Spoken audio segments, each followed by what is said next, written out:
permettetemi innanzitutto di ringraziare anch'io l'invitato, gli organizzatori, ma non sono ringraziamenti formali, perché sono ringraziamenti, come diceva anche ultimamente, dovuti a una profonda affinità, una vicinanza. Quindi mi piace parlare di cucina così come viene prospettato in questo master, quindi di allargare, di aprire il pensiero, ed è l'unico modo, secondo me, per fare di una cucina buona, che abbiamo per acquisito, una cucina di eccellenza, quindi bisogna riflettere molto a questo aspetto che riprenderemo.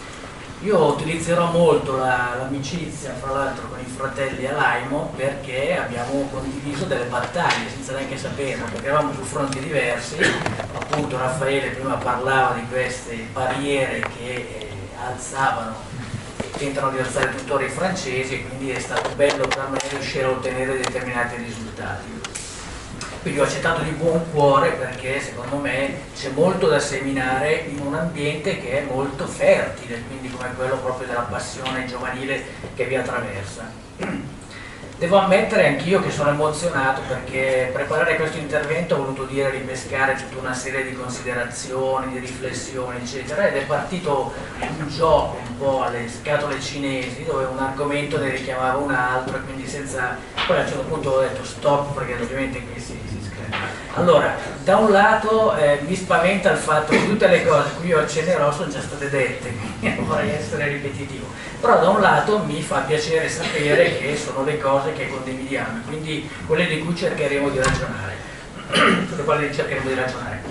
Allora, mi sembra necessaria una piccola presentazione, appunto, anche se Raffaele già ci ha accennato, su quella che è la mia formazione, quantomeno quella che è stata la mia carriera politica, la mia formazione e quanto di più lontano ci possa essere dall'aspetto della cucina. Io ho fatto studi di filosofia, quindi proprio, infatti una delle prime resistenze dei vertici francesi era di dire cosa diavolo c'entrava uno che aveva fatto filosofia con il giudizio della Michelin, quando avevo superato i primi test di ingresso alla Michelin. Quindi io per grosso modo 11 anni ho fatto il lavoro dell'ispettore, che è il tempo che in genere ci vuole per coprire l'intero territorio nazionale, perché a differenza di altre guide la Michelin si diversifica, quindi ogni anno si sposta, e questo per dare uniformità al giudizio e banalmente per non essere riconosciuti. Quindi questo l'ho completato, poi dopo ho preso la responsabilità della guida, che ho tenuto per circa 11 anni.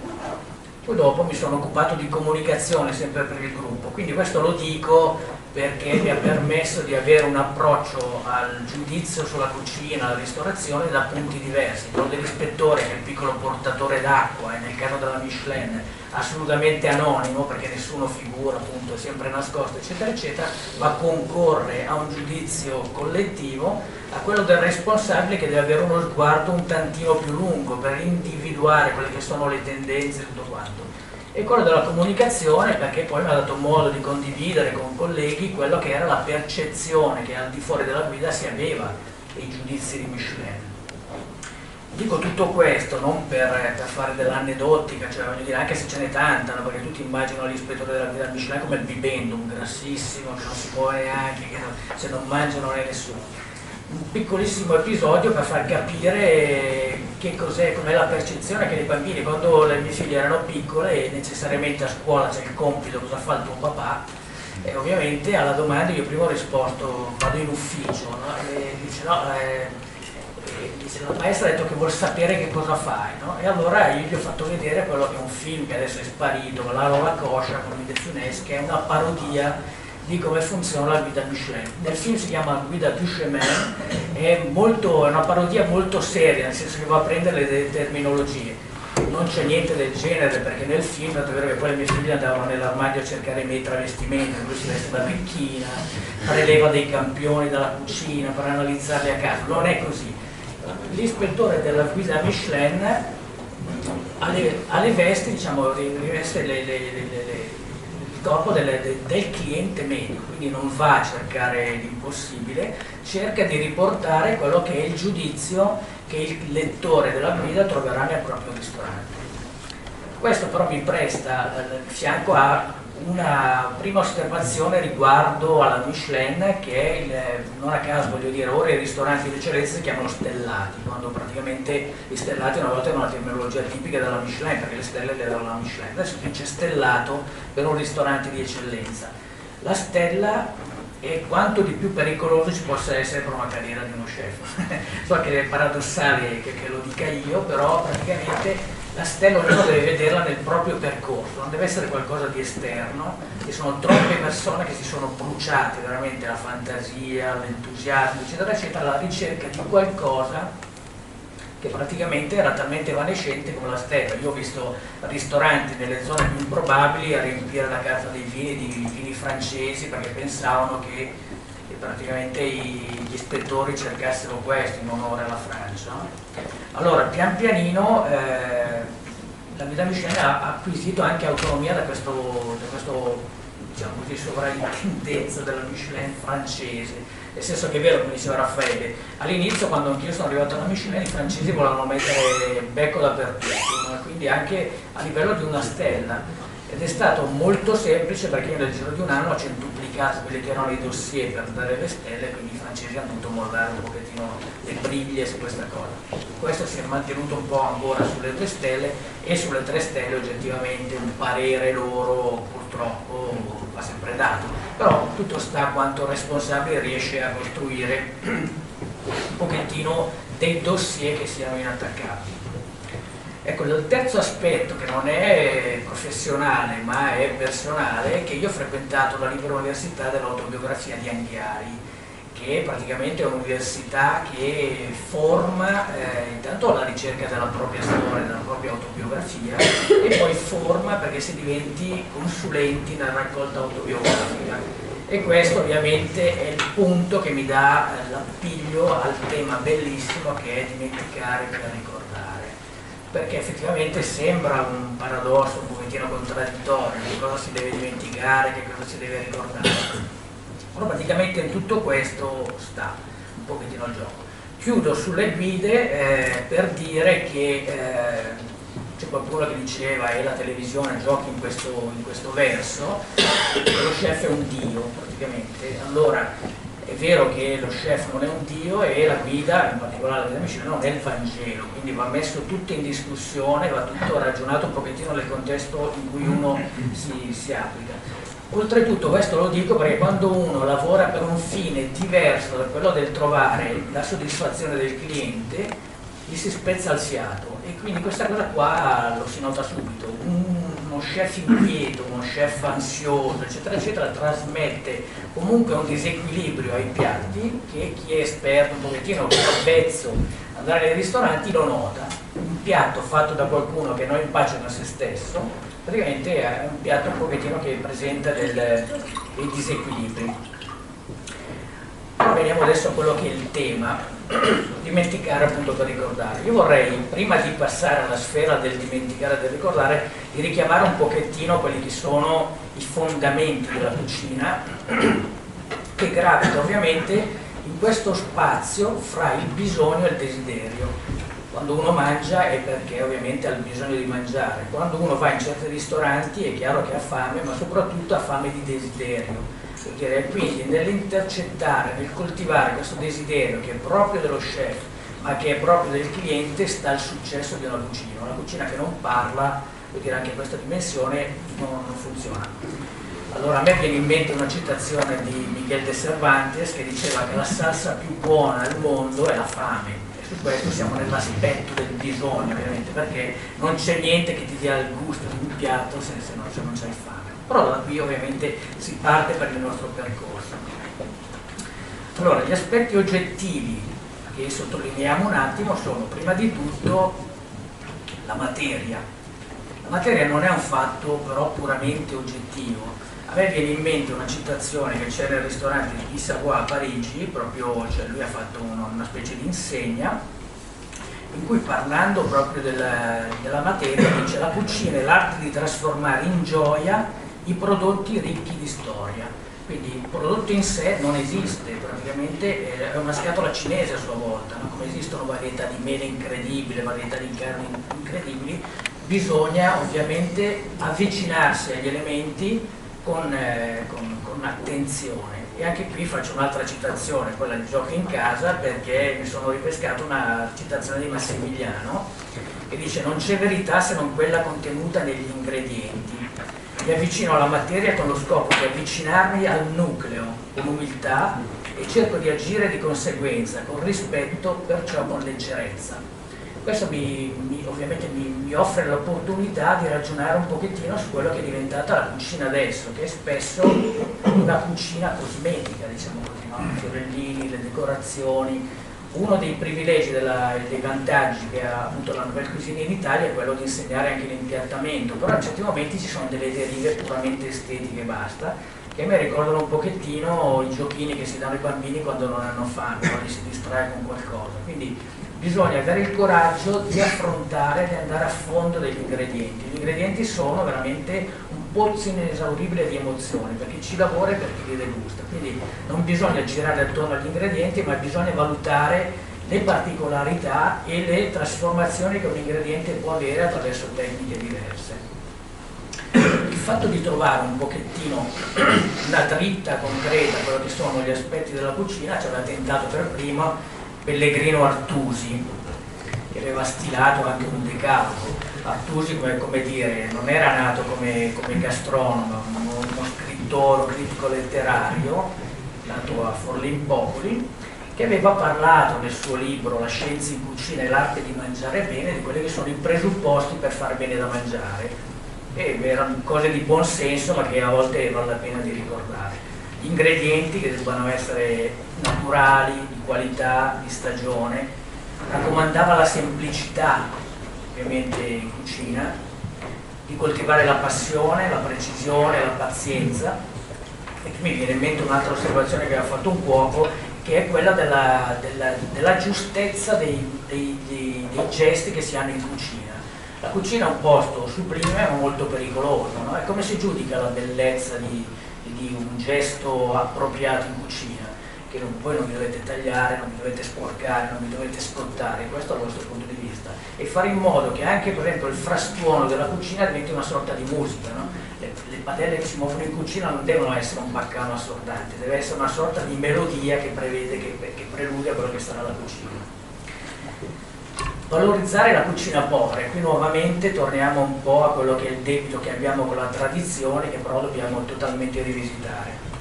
Alla fine finiva col dire di diffidare tutti i libri di cucina, quindi una raccomandazione che faccio anch'io: diffidate tutti quelli che danno i consigli perentori, perché tutto va calato nel dettaglio, nel contenimento, eccetera.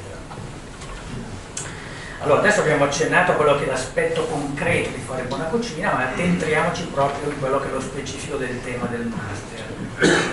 Allora, che cosa si tratta di dimenticare? Che cosa si tratta di ricordare? Allora, si tratta di dimenticare, secondo me, è superfluo, poi vedremo come farlo. Quindi il desiderio di stupire, questa cosa appunto che non ha a che fare con la sostanza della cucina. Il contingente, va bene, quello che si è sentito dire, quella tal persona fa una cosa, la faccio anch'io perché sembra che. Il fuorviante, quello che non è la propria storia, non mi appartiene, quindi cerco di trovare una cosa che in realtà mi porta fuori via e basta. E qui si apre il discorso sulla tecnica. Cos'è la tecnica? La tecnica deve essere qualcosa appunto che permette di trasformare in maniera gioiosa gli ingredienti, quindi di affrontarli, di trasformarli, di ritornare a dare immediatezza, però non deve compiere questo misfatto. Voglio dire, in tanti piatti la tecnica si vede, vuol dire che il piatto non è riuscito, perché praticamente si vede l'elucubrazione del percorso, è come se praticamente un bel capo di abbigliamento avesse ancora delle imbastiture addosso, no? Cioè, quindi il piatto deve praticamente sembrare addirittura banale nel suo essere sublime. Non si deve notare attraverso quali tecniche è stato elaborato, perché altrimenti ha il fiato corto il piatto. Quindi dovrà essere un piatto che restituisce, e qui torniamo nuovamente a questo tema, delle memorie sensoriali che non necessariamente si hanno. Cioè, io ritengo che la cucina possa suggerire addirittura ricordi che non fanno parte della nostra storia, perché sono atavici, sono archetipici quasi, quindi qualcosa che non riguarda strettamente la propria storia. E questo vale anche per quanto riguarda la tradizione. La tradizione, voglio dire, non è una cosa semplicemente familiare, proprio che ti deriva. Qui ritorno al discorso dei fratelli, che sono frutto di generazioni di ristorazione, quindi avrebbero potuto compiere, voglio dire, lo sbaglio di continuare una tradizione familiare. Massimiliano è andato a misurarsi con 100.000 posti diversi e poi i fratelli insieme hanno ricostruito un pochettino una nuova tradizione, hanno rivisitato tutto quanto. Dico i fratelli perché qui subentra un ruolo molto importante di Raffaele, che vi riguarda da vicino, ma vi riguarderà quando intraprenderete questa professione, è il ruolo della sala, perché la sala ovviamente svolge un ruolo indispensabile per veicolare, per intercettare questi bisogni emozionali di chi si siede a tavola, e ovviamente se questo non succede un attimo perché la sala invalidi tutto il lavoro che è stato fatto un pochettino in cucina. Allora, dicevamo un pochettino che cosa dimenticare. Intanto, prima di dimenticare, bisogna fare un po' una sorta di mappatura di quello che sono i propri ricordi. In genere, se si parla con i cuochi e si chiede quali sono i tuoi primi ricordi, c'è qualcuno che dice: mi ricordo quando assaggiavo il piatto nel pentolone di mia mamma e lei si arrabbiava, però praticamente io sentivo una sorta di gola, così, irrefrenabile, eccetera, eccetera, lo dovevo fare. Molti di questi dicono invece, parlano di profumi. Praticamente il profumo del soffritto, il profumo di una torta caramellata, qualcosa del genere. Questo per dirvi che quello che voi inseguirete è qualcosa di estremamente evanescente. Se si può dare una massima, bisogna rendere praticamente indimenticabile l'effimero. Ovviamente chi viene a tavola da voi vive un'esperienza che si esaurisce nel giro di poche ore, ma se ne porterà un ricordo che non è fatto più di cose concrete, perché quel piatto che voi proporrete lo troverà in altri posti, ma così come l'ha mangiato da voi non l'ha mangiato da nessuna parte. Incominciamo allora a mettere in discussione un pochettino quello che è la memoria, perché spesso, voglio dire, la memoria ci riporta a cose che sono realmente accadute, ma molto spesso a cose che credevamo fossero accadute. Per dirvi questo, vi vuole un pochettino di come la memoria si prende gioco di noi, basta sperimentare un po' il fatto di quando si torna in un luogo dove si era andati da bambini. Le dimensioni sono totalmente sfalsate, praticamente uno dice ma era più grande, eccetera, eccetera. Quindi cerchiamo di dubitare un pochettino di quello che è la memoria, perché la memoria trasforma alla luce di quello che noi abbiamo vissuto, delle nostre aspettative, quindi è un pochettino una taratura che bisogna dare.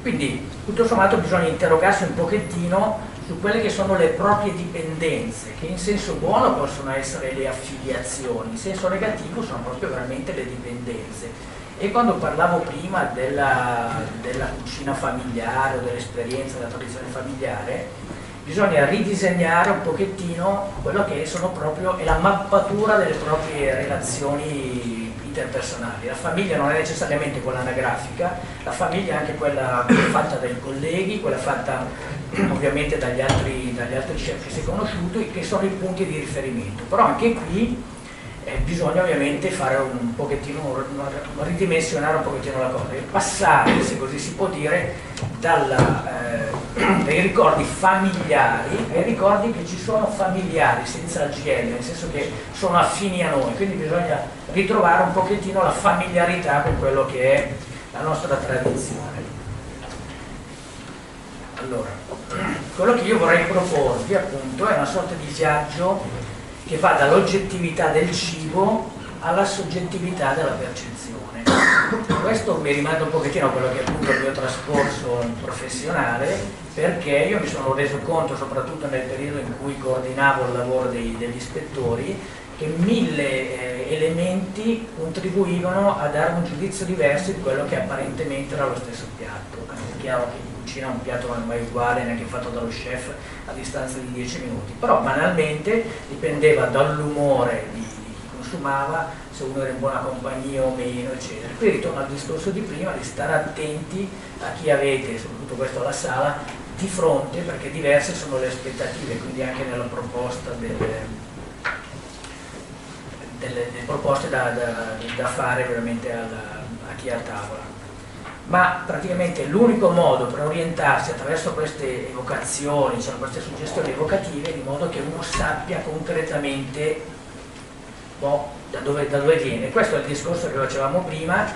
Dovete prima di tutto chiedervi un pochettino anche voi che cos'è basilare nella vostra storia gastronomica, intendo dire, quali sono i piatti o quali sono le situazioni, le circostanze che vi hanno per esempio indotto a fare questa scelta, perché il cuoco ovviamente non lo si sceglie mai proprio per dire uno nasce per dire dice faccio il cuoco, c'è una serie di propensioni non necessariamente appunto di tradizioni familiari che ci portano, ed è lì praticamente in questa sorta virgolette senza dargli una veste messianica, voglio dire di missione, che però si determina quello che è l'approccio che avrete voi con la vostra cucina, quindi bisogna stare estremamente attenti, perché si parla ovviamente di passare da quello che è l'oggettività dei prodotti, quindi che soddisfa quello che è l'oggettività del bisogno, a tutta la sfera emozionale, quindi se non si intercetta questo, io vi consiglio veramente, al di là di quelle che sono le tecniche che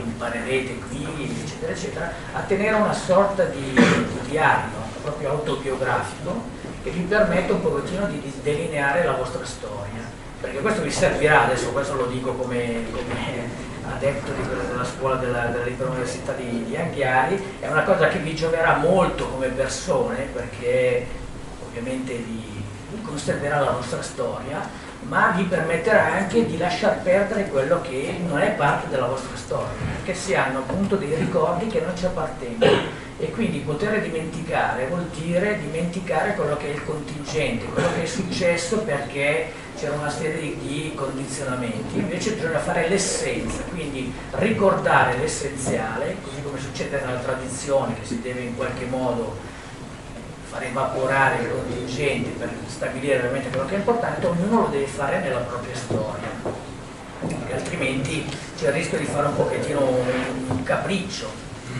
Allora, questa dell'emozione è uno degli approcci assolutamente indispensabili, appunto attraverso la raccolta dei propri ricordi e tutto quanto. L'altro aspetto che ha sottolineato perfettamente il dottor Rebecca, e quindi mi sembra un pochettino di ripetere, ma secondo me è assolutamente indispensabile, è l'investimento di carattere culturale. In genere nelle scuole professionali, so che non è il rischio che correte voi, sono un pochettino, si creano delle situazioni autoreferenziali, la cultura è quella propria del mestiere che si va a intraprendere o del mestiere che si vorrà praticare. Invece l'investimento culturale che è chiesto a voi è quello, un investimento culturale a 360 gradi, praticamente voi dovete coltivare interessi, voi praticate una cucina che ha un livello talmente evanescente che è come, quindi vi servirà a praticare per esempio la cura della musica, la cura della poesia, qualcosa che non parla strettamente di cucina, ma qualcosa che vi permetterà di collocarlo a un livello molto più elevato e poi persuasivo, praticamente queste cose si noteranno senz'altro. Mi viene in mente, cercando un pochettino di tirare le somme di questa cosa, a quello che fa spesso la critica gastronomica, e io me le sono annotate certe cose, ci sono delle parole ricorrenti, l'acidità, la croccantezza, l'amaro, il caldo, il freddo. Così a furia di conciliare un pochettino tutti questi estremi si perde di vista quello che è un po' il bello della cucina, che è quello di restituire la gioia, l'armonia, la bontà immediata. È chiaro che ogni volta che lo si fa a un livello più alto di ristorazione, come quello che vi intraprendete voi a fare, questo equilibrio è molto più difficile da trovare, magari molto più precario da consolidare, però è un passaggio indispensabile, perché non esiste la possibilità di prescindere da questa cosa. Allora, la cucina, la critica gastronomica è diventata, fra virgolette, un pochettino evanescente, perché anche molti cuochi lo sono diventati. Sembra brutale, sembra banale, però vale la pena di ricordare che il cuoco che cucina per sé poi mangia da solo, insomma, perché voglio dire, se praticamente io devo avere una laurea in storia del gusto per venire come fanno certi chef un pochettino supponenti, avvicinarmi alla loro tavola, vuol dire che secondo me hanno fallito in quello che è la loro missione di immediatezza, e poi praticamente la gente poi pian pianino si allontana, no? Già in Italia, a differenza della Francia, questo bisogna riconoscerlo, c'è stata una sorta di timore reverenziale nei confronti della ristorazione di qualità.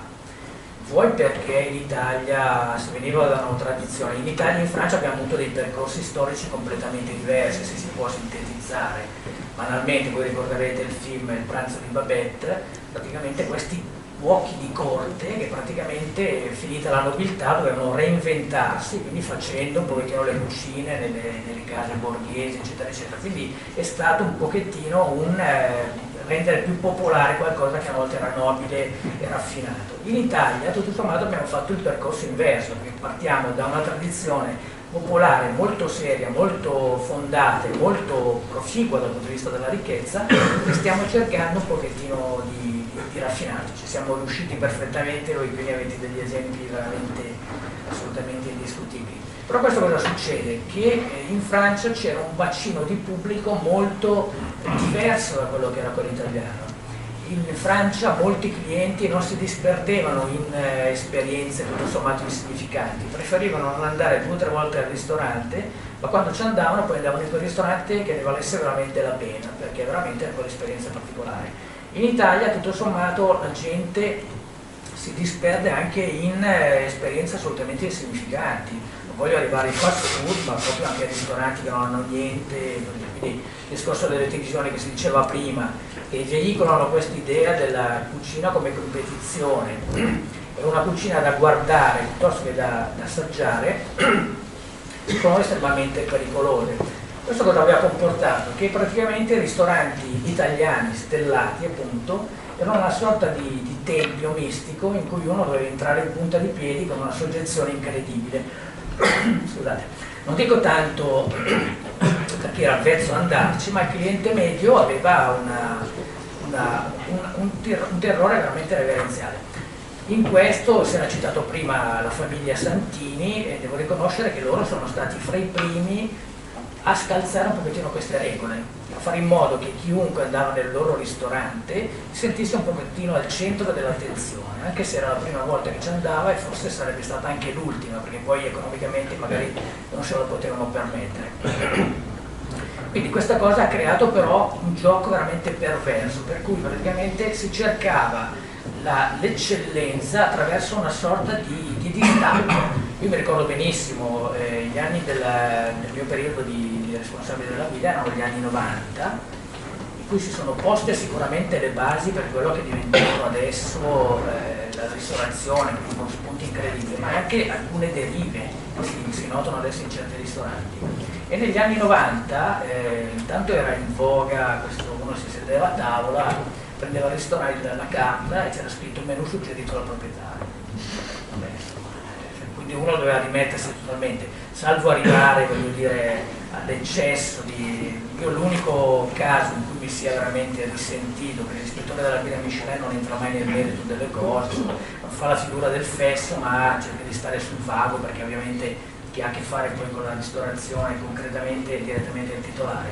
Però io mi ricordo questo ristorante in cui era tutto suggerito dal proprietario, quindi ovviamente quando lo chef è venuto al tavolo mi ha detto che vino volevo, dico ma faccio fatica a scegliere un vino, non so cosa mangerò, quindi faccio elenchi questo. E secondo me lui ha fatto delle scelte di vini veramente demenziali, quindi nell'arco di questi piatti che ho assaggiato, io sono stato buono fino in fondo, eccetera, eccetera, e alla fine però gli anni si sono un pochettino esacerbati, insomma, no? E questo è arrivato a dire, insomma, ma lei non capisce di cucina, lo sa che noi siamo sulla guida Michelin.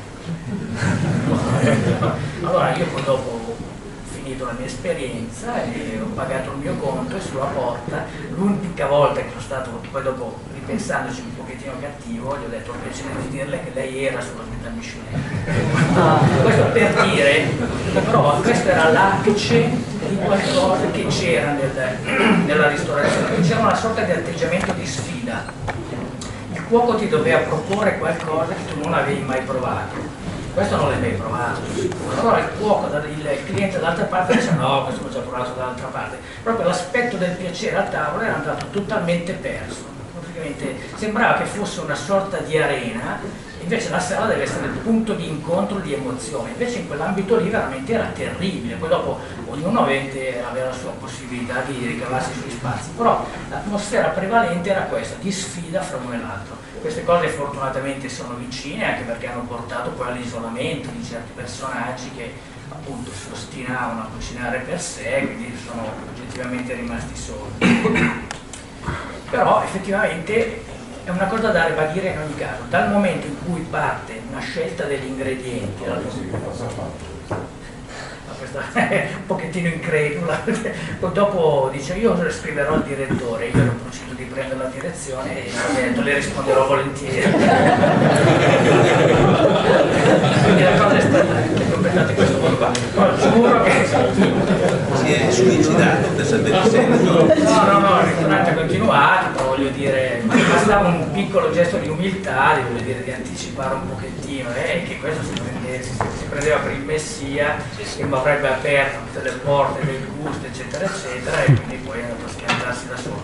Devo dire che non erano così frequenti, sfortunatamente anche perché, qui si ritorna un po' alla considerazione che abbiamo fatto all'inizio, chi me lo chiedeva non tanto consigli, perché poi io ho sempre pensato che alla fine del mese chi doveva tirare i conti era il diretto interessato, quindi andare a proporre delle cose a determinati cuochi, però quelle cose che come cliente avrei detto, se si creava l'ambiente giusto io a tavola poi le dicevo, nel senso che mi sembrava, prevaleva per me l'aspetto del consiglio amichevole, quindi lasciavo un pochettino ai cuochi perché potessero beneficiare un pochettino su queste cose. Questo è diventato particolarmente importante, qui richiamo un po' la considerazione che faceva Raffaele prima, quando io ho cercato di allargare un pochettino gli ambiti dell'assegnazione delle stelle, dove oggettivamente, ma proprio anche per scalzare un pochettino quelli che erano i criteri, gli stilemi francesi, abbiamo dato delle stelle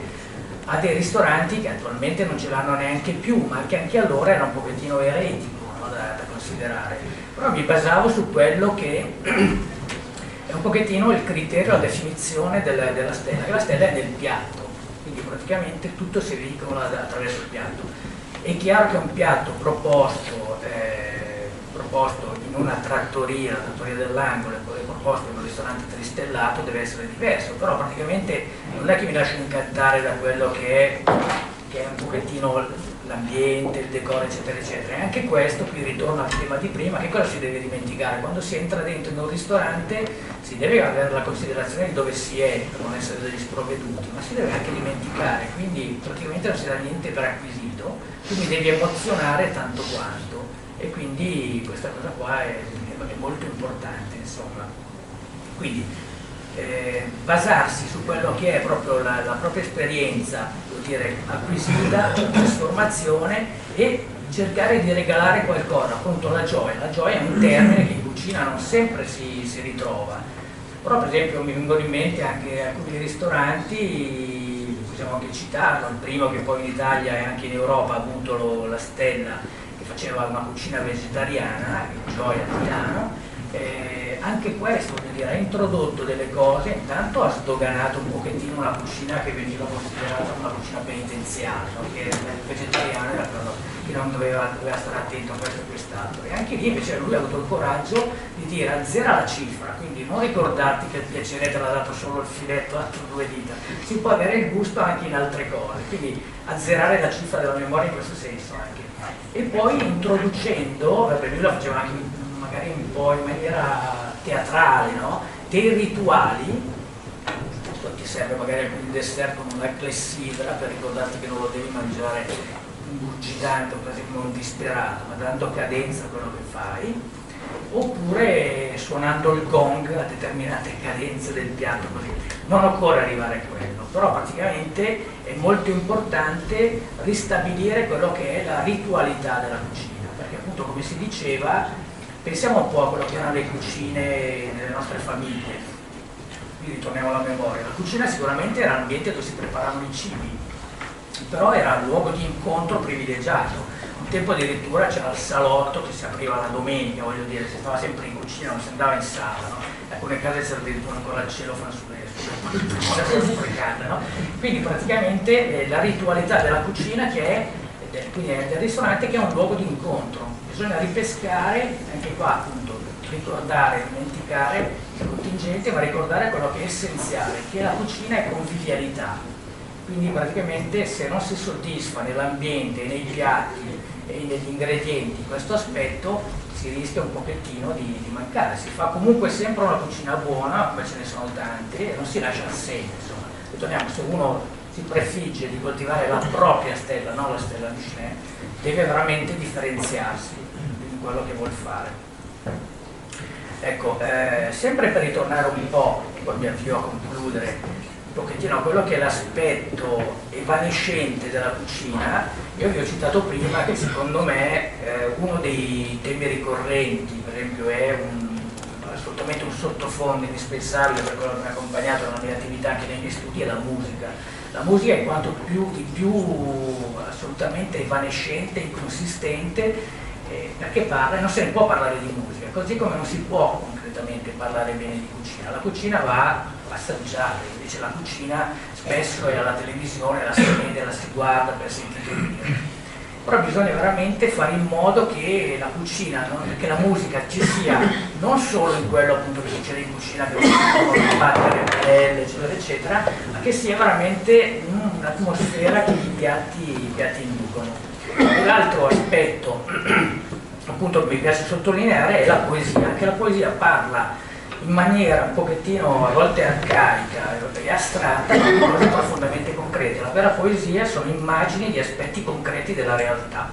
Quindi mi piace chiudere con due riferimenti. Uno non è propriamente è di un poeta, ma è una considerazione di Gaston Bachelard, che dice certe rêverie, quindi questi viaggi nel sogno, eccetera, eccetera, sono ipotesi che ampliano la nostra vita mettendoci in contatto con l'universo. Quindi si parte da un piatto e si deve veramente decollare per un universo che neanche si immaginava di possedere, quindi i ricordi che si hanno e che non si hanno. Praticamente si deve entrare in un ristorante, in certi ristoranti, con la pretesa di fare un viaggio. E a proposito del viaggio, l'altra citazione che vi faccio invece è di una poetessa canadese che si chiama Anne Carson, che dice: mi feci lo zaino, calzini, borraccia, matite, 3 taccuini vuoti, non portai mappe, non so leggerle e perché puoi sigillare l'acqua che scorre. Dopotutto l'unica regola del viaggio è non tornare come sei partito, torna diverso. Quindi a me non resta che augurarvi buon viaggio e beneficeremo anche noi.